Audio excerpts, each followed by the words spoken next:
مجھے یاد آیا حضرت حکیم الامت مولانا اشرف علی صاحب تھانوی قدس اللہ تعالی سرہ کی بات یاد آئی. وہ فرماتے ہیں کہ ہماری مثال ایسی ہے جیسے آپ نے سنا ہوگا ایک صاحب تھے اشعب طماع. اشعب نام تھا، لالچی ہونے میں مشہور تھے، لالچی ہونے میں ضرب المثل تھے. خطیب بغدادی نے تاریخ بغداد کے اندر ان کے بہت سے واقعات لکھے ہیں جس سے معلوم ہوتا ہے کہ شاید حقیقی شخصیت تھی، ویسے ہی افسانوی شخصیت نہیں تھی. اسی میں واقعات میں اس کی لالچ کے واقعات میں یہ لکھا ہے کہ ایک مرتبہ اس کا گزر ہوا کسی برتن بنانے والے کے پاس، تو وہ تھال بنا رہے تھے لوگ، پیتل یا لوہے وغیرہ کسی چیز کے تھال بنا رہے تھے. تو جب اس کے پاس سے گزرے وہ اشعب، تو ان سے کہا بھئی یہ تھال چھوٹے چھوٹے بنا رہے ہو، بڑے بناؤ. اس نے کہا بھئی آپ سے کیا تعلق، بڑے بنانے سے کیا حاصل؟ تو کہنے لگے کہ اس لیے بڑے بناؤ کہ ہو سکتا ہے کوئی اللہ کا بندہ اس میں میرے لیے کوئی ہدیہ لے کر آئے، تو یہ ذرا بڑا تھال ہوگا تو زیادہ ملے گا.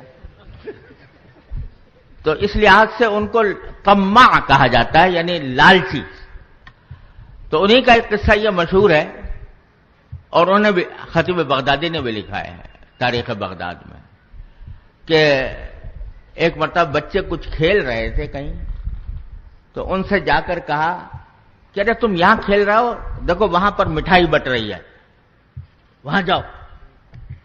حالانکہ کوئی مٹھائی نہیں بٹ رہی تھی، ویسے ہی ان سے کہا کہ تم یہاں کھیل رہے ہو، ادھر مٹھائی بٹ رہی ہے، وہاں جاؤ.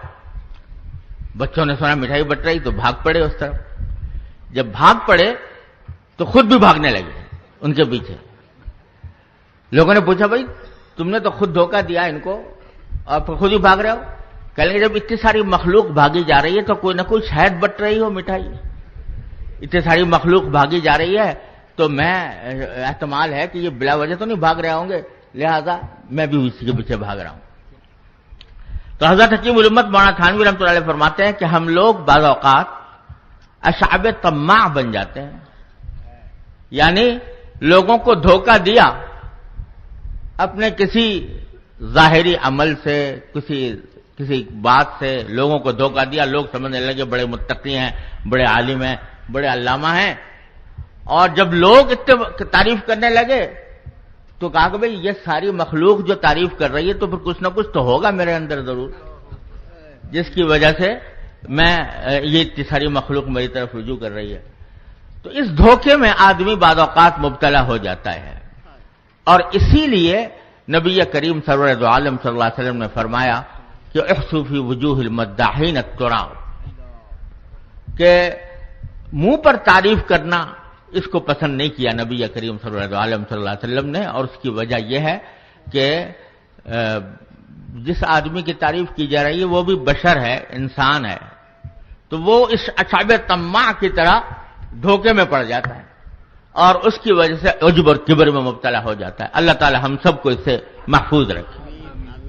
اس موقع پر مجھے امام زہری رحمت اللہ علیہ کا ایک مقولہ یاد آیا، اور وہ مقولہ ہم سب کے لیے ایک بہت بڑا عظیم سبق بھی ہے اور مشعل راہ بھی ہے، اور نفس و شیطان کے دسائس سے بچنے کا ایک بہت اعلیٰ طریقہ بھی ہے. وہ فرماتے ہیں کہ جب کوئی اللہ کا بندہ میری تعریف کرتا ہے تو میں فوراً اپنے دل میں یہ کہتا ہوں کہ یا اللہ میں اپنی ذات سے ان صاحب سے زیادہ واقف ہوں، جتنا یہ مجھ سے واقف ہیں میں ان سے زیادہ واقف ہوں.